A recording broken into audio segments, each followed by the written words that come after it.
வணக்கம். நான் இன்றைக்கு ரொம்ப முக்கியமான விஷயத்தை பேச போகிறேன். அது என்னவென்றால், கடன் இல்லாத இந்தியா, டெப் ஃப்ரீ இந்தியா. கடன் இல்லாத இந்தியாவை உருவாக்குவது எப்படி என்பதுதான் இந்த வீடியோவின் நோக்கம். பொதுவாக இந்தியா மாத்திரம் கடனில் இல்லை, ஒவ்வொரு மனிதனும் கடனில் இருக்கிறாங்க. கல்வி கடன், நகை கடன், கிரெடிட் கார்டு கடன், பக்கத்து வீட்டில் கடன், எதிர்த்த வீட்டில் கடன், இப்படி நிறைய கடன் பிரச்சனைகள் இருக்குது. குறிப்பாக இந்தியாவின் கடன் என்ன என்று பார்ப்போமேனால், இந்தியாவின் இந்த ஃபைனான்சியல் இயரோட கடன் என்னன்னா 214 லட்சம் கோடி. 1 ரூபா 2 ரூபா அல்ல, 214 லட்சம் கோடி. தமிழ்நாட்டோட கடன் என்ன? 11 லட்சம் கோடி இந்த ஃபைனான்சியல் இயரில். அதாவது 2026-2027 ஃபைனான்சியல் இயரில் 11 லட்சம் கோடி. 10 லட்சம் கோடியே 71 லட்சம் என்று சொல்கிறார்கள். அது ஒரு பக்கம் இருக்கட்டும். இன்னைக்கு கடன் என்பது அதிகமாகிக் கொண்டே இருக்கிறது. தேர்தலில் என்ன சொல்கிறார்கள்? வாக்குறுதி கொடுக்கிறார்கள். நான் உங்களுக்கு 5000 ரூபாய் கொடுக்கிறேன், நான் உங்களுக்கு 2000 ரூபாய் கொடுக்குறேன், உங்களுக்கு 10,000 ரூபாய் கொடுக்குறேன், 8000 ரூபாய் கூப்பன் கொடுக்குறேன் என்று சொல்கிறாங்க. ஆனால் கடனை அடைப்பேன் என்று யாரும் சொல்வதில்லை. இன்னைக்கு தேர்தல் நடந்துகிட்டு இருக்கு.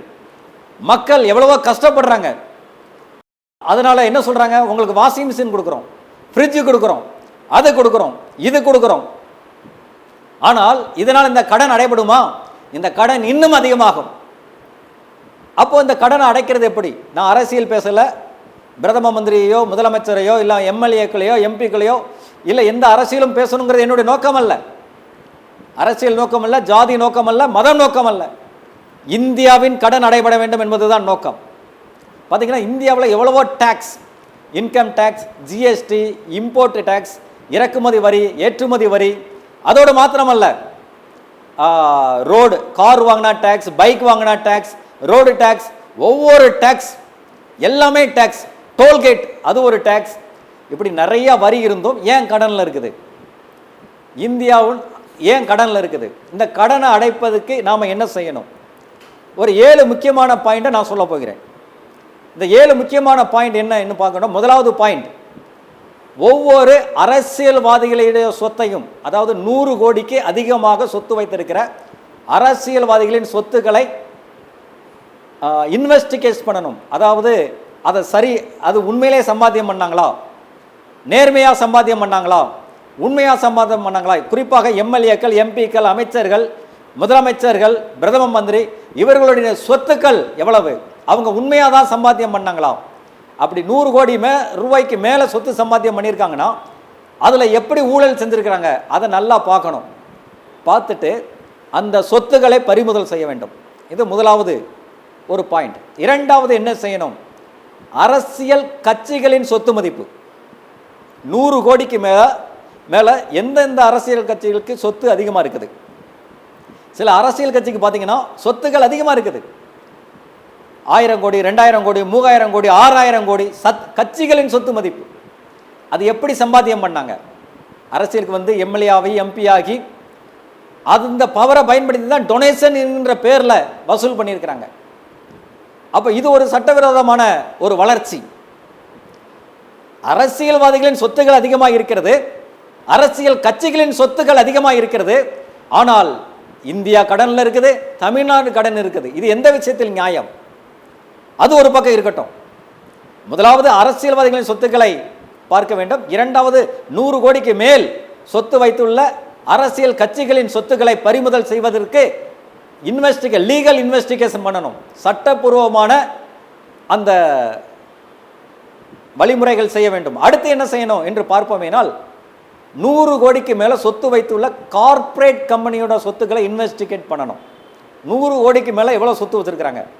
உதாரணத்துக்கு banking sector, pharmaceutical companies, health care sector, laptop company, software company, அதே மாதிரி building construction company, real estate company. 100 கோடிக்கு மேலே அவங்க சம்பாத்தியம் பண்ணது உண்மைதானா?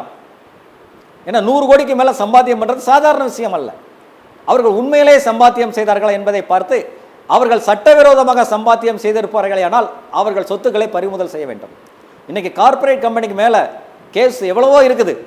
அவங்க என்ன பண்ணுறாங்க, அந்த 10,000 கோடி சம்பாத்தியம் பண்ணிட்டு 2 கோடி ரூபாய் நீதித்துறைக்கு செலவு பண்ணோம்னா நம்ம அந்த செஞ்ச தப்புலேருந்து ரிலீவ் ஆயிடலாம்னு நினைக்கிறாங்க.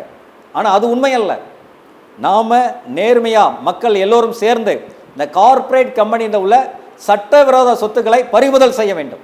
சட்டவிரோதமான பில்டிங் நிறைய இடங்கள் இருக்குது, நிறைய பில்டிங் இருக்குது. பார்த்தீங்கன்னா ரயில்வே கேட் பக்கம் வீடு கட்டி வச்சுருப்பாங்க. நிறைய பேர் பார்த்தீங்கன்னா மத வழிபாட்டு தலங்கள் நிறைய இடத்துல பண்ணி வச்சுருக்கிறாங்க. அப்போது இதில் எவ்வளோ பெரிய தப்பு.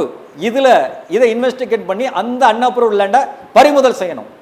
அடுத்து என்ன செய்யணும் அப்படின்னு பார்த்தீங்கன்னா சட்டவிரோத வியாபாரம். சட்டவிரோத வியாபாரம் என்ன? ஆல்கஹால் ட்ரிங்க்ஸ், ஸ்னப் பவுடர், அதாவது மூக்குப்பொடி வியாபாரம், பீடி வியாபாரம், சிகரெட், இது போன்ற வியாபாரம் செய்யும், சட்டவிரோத வியாபாரம் செய்யும் அவர்களுடைய சொத்துக்களை பறிமுதல் செய்ய வேண்டும். இது சட்டவிரோதம். அடுத்து என்ன என்று பார்ப்போமேனால் 6வதாக இலவசங்களை தடை செய்ய வேண்டும். இலவசங்கள் இன்னைக்கு தேவையா? எப்போ பார்த்தாலும் இலவசம். 2000 ரூபா தாரேன், 5000 ரூபா தாரேன், இலவச பஸ்ஸு தாரேன், அது தாரேன், இது தாரேன். ஆனால் வேலை வாய்ப்பு மட்டும் தர மாட்டாங்க. இலவசம் யாருக்கு தேவை? 2 பேருக்கு தான் இலவசம் தேவை. ஒன்று ஃபிசிக்கலி சேலஞ்சு பீப்புள், மாற்றுத்திறனாளிகள்.